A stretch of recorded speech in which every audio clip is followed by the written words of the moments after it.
Thank you very much, Your Excellencies, distinguished guests, ladies and gentlemen. Thanks for having me here.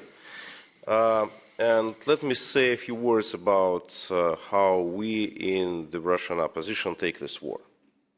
We think it's a very common mistake to say that it's a war between Ukraine and Russia. I think it's a war between global anti-Putin coalition, what Alexei Arestovich was just saying, and the new evil, the new fascism that reincarnated in modern-day Russia and led by Vladimir Putin. And in this situation, you cannot stay neutral. You cannot say that it's not my war. You cannot say that it's Ukrainians who should take the fight and we just help them. No, this is something that we cannot stay aside. And that is something that Eastern Europeans and Baltic states, they understand very well, but unfortunately not so well in the rest of the world. Another thing to say is that many people hope that the situation would change by itself. And in a sense, they're right. Putin's regime, historically, is doomed. It was built from the very beginning as a Bonapartist regime, which is dependent on one particular individual, and when this individual is gone, the whole system would shamble and would be destroyed. But whether the new regime would be better than this one, I highly, highly doubt.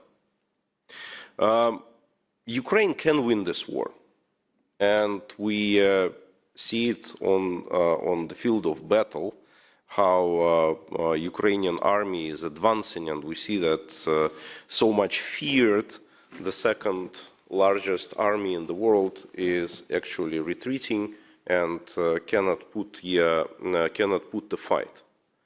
But what is the end of the war? The liberation of Ukrainian territory? I agree that the risks which right now exist with the application of the nuclear weapons are quite high. And what would be the toll of just liberating Ukrainian territory? And what would be the outcome? We in Russia, we already saw the situation when, for example, Chechens managed to win the first Chechen war and managed to force, that time, Boris Yeltsin to sign a peace treaty with them.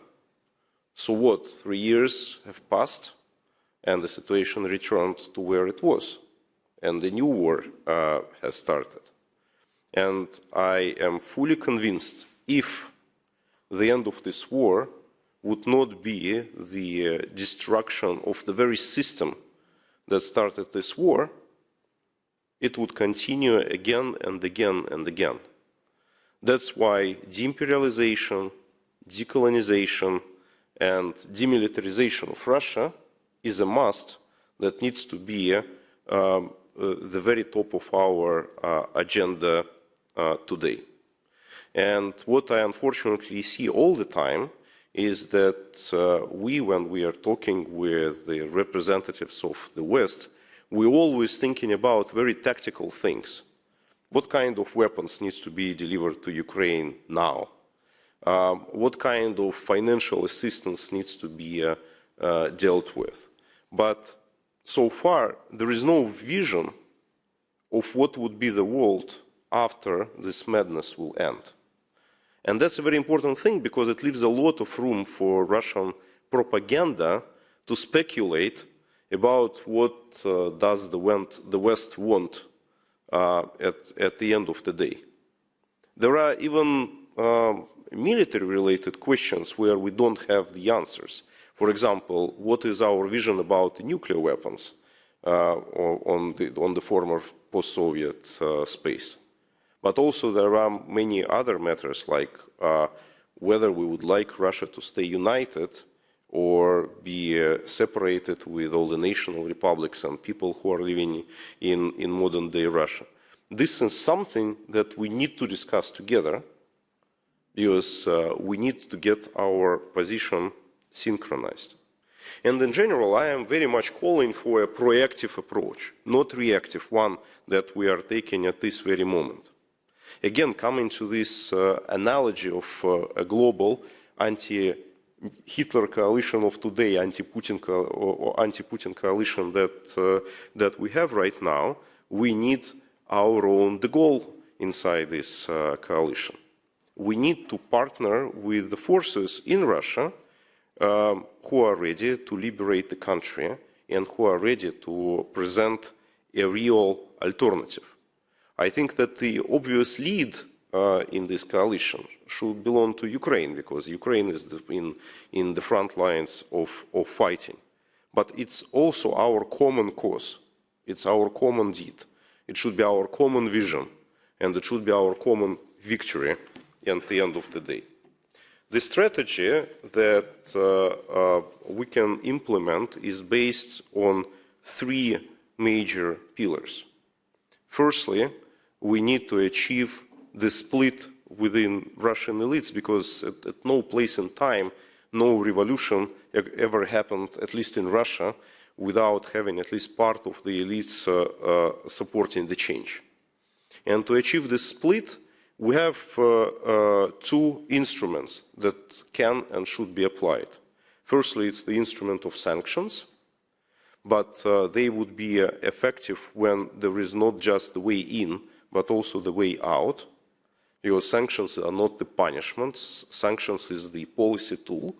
Sanctions is something that we are telling Russian business people and state bureaucrats that we want you to do this and that, and that's your way out if you follow the path of normal behavior that those who apply the sanctions want them to take. And secondly, it's the construction of alternative legitimacy. Also Russian elites, and as well as the Russian ordinary people, they should understand the answer to a very simple question. If not Putin, then whom? And then what? What is the overarching dream of the perfect Russia of tomorrow? What should we have when Putin is gone? And without having this alternative legitimacy and the alternative vision, no changes are even theoretically possible. Nobody wants to jump into the unknown. The second pillar is the construction of the resistance movement inside Russia itself. And it also consists of two parts. Is what is growing right now in Russia, and I highly encourage you to watch closely this process, is the partisan movement. Right now, every single day something is happening. There are attacks on the military recruiting posts. There are acts of railroad sabotage. There are attacks on the pro-war activists. Every single day something is happening. And it's a very genuine grassroots movement. So I fully agree with my colleagues that were speaking before me. When we deny Russian people the very ability to take the action, it's not fair. They do take the action. The new generation of youngsters, the new generation of fighters is coming. They don't see the Russian opposition of yesterday, and they take it as important and incapable of achieving the results, but they do want to take the action by themselves. And they are courage enough to risk their lives with it. We already twice lost people inside Russia, killed by FSB officers. There was a group of two that was assassinated in August in Volgograd, and just 2 days ago there was another group of ours that was assassinated in Kabardino-Balkaria, Northern Caucasus. But more and more people are coming every day to take the fight. And also it's the information warfare. We speak a lot, really a lot with Western representatives about how we should speak with Russians, delivering them the truth. We have created one media channel in Kyiv, which is called Утро Февраля, February's Morning, which is speaking with Russians. We now have a lot of Russian language media which are speaking with Russians which left Russia. But those who are speaking with Russians who stayed in Russia, and I totally in solidarity with the position of those European states who don't want to encourage immigration from Russia, who want to encourage Russians to stay in Russia and take the fight. But we also need the tools to speak with them and support those tools. Just look at the very recent example of protests in Dagestan that were coordinated through our media channel, which turned it right now to be the main protest resource in Northern Caucasus.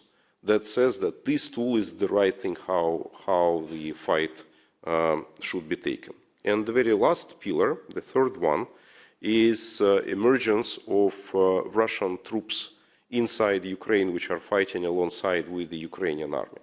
When I was speaking about the Great Coalition, I don't know how much you are aware of it, but right now in the Ukrainian army there are national divisions of a lot of different nations and people.